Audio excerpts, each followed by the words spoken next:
2020, right before COVID hit.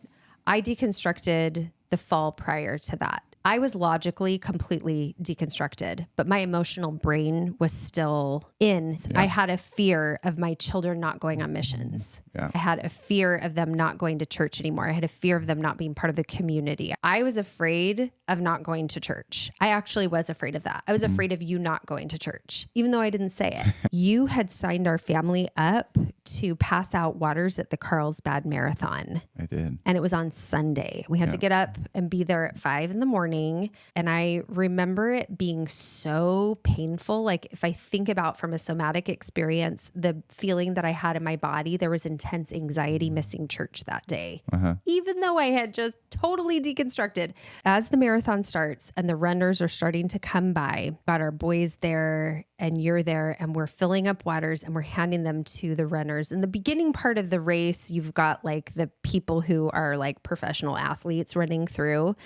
And after a few hours, you get these people that are like, this moment of running this marathon is like a huge achievement.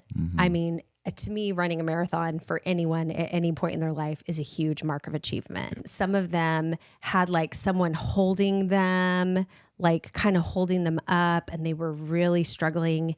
And it was just this very simple exchange of humanity, just giving this person who is visibly suffering because they're at the end of a marathon. I just wept, profuse weeping. I realized what I was experiencing there was humanity. And humanity is the beauty that we find in the church. That is the experience of the Spirit, human connection. And I realized at that time that inside the box, there were beautiful opportunities for humanity and connection. And outside of the box, there are beautiful opportunities for humanity and connection.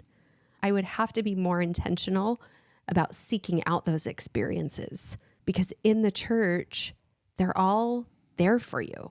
Whether you're a young women leader and you're taking something to a girl that's struggling, or you're picking up food at Bishop's Storehouse, or taking a sister that you visit teach down to the Polinsky Center to visit her kids because they were removed from her home a few months ago. I mean, those are all experiences that I had in the church that I had to let go of.